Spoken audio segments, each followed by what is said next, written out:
kake peyas na ayewu Enkai netum oltung'ani aibelekenya aing'oru Enkai. Kwa hivyo ningependa kusema ya kwamba mwanadamu anayehitaji kubadilika lazima neno la Bwana liweze kubadilisha wewe, kwa sababu hilo ndio mwito ambayo Bwana anahitaji katika mawazo ya kwamba mwanadamu abadilike, aweze kutafuta Mungu, aweze kubadilika. Ili neno linabadilisha mtu, ili neno linamweka mtu katika njia inayokubalika. Ore lero ina beri ko tungani ne uta kake me yelo utor gilikwele Enkai kake beki uta ninye ne kirike ne yeu ninye loro re kake me yelo la rik ninye ne ni yeu ye tonda munotu nono ina bidela tungoje wal tungana ki ngoito ye Enkai nesu jigi asinenye nesu jine na kitangana to tungana wale to bugo Mathayo Mungu Mathayo tomono miedor kere lenye leo udo kitabu cha Mathayo 15 mstari wa 9 kuna jambo ambalo linatufundisha ili mwanadamu isigeuka ukafuata maagizo ya wanadamu mepesu joltungani ngia sino tungani kake beibelekenya aing'oru Enkai nesu jinajo itangai eja nasema nao ni abudu bure nejo kasere mitanije pesho wakifundisha mafundisho yaliyo maagizo ya wanadamu neitengani joltungani ngitengana joltungani.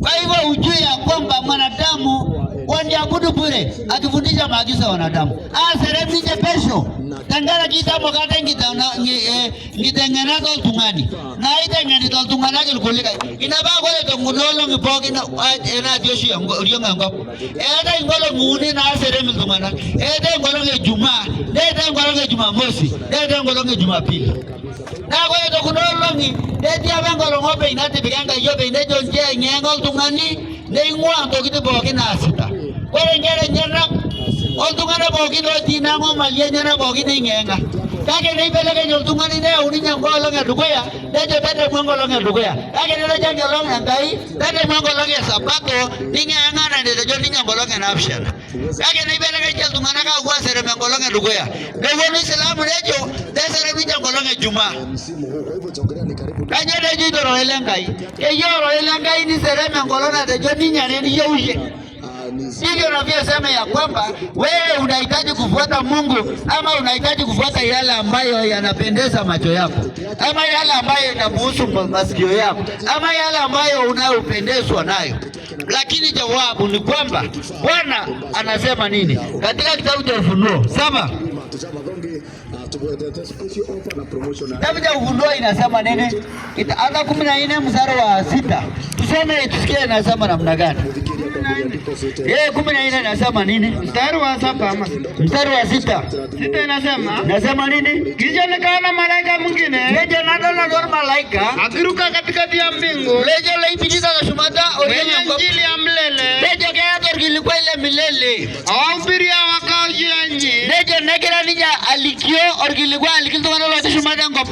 Na kila taifa neligi bogi osho na kabila neligi bogi ni kabila na bogi kutok na irorita na lugha na jamaa neligi bogi na pisu mata na orionga nako akasema kwa sauti kuu nejo neibotisha ninja toltola sabu mujini Mungu nejo engoru twenga ya na enda seremengai na kumtukuza nejo neseremi airabu ninye maana saa ya hukumu yake imekuja ameta bagwa ina longengi kwena ujudieni yeye aliyezifanya mbingu na nchi nejo tikilgata duko ya ngonyeke nyana na bahari na chemchemi za maji hata loti ya ngare loti ya jipoki.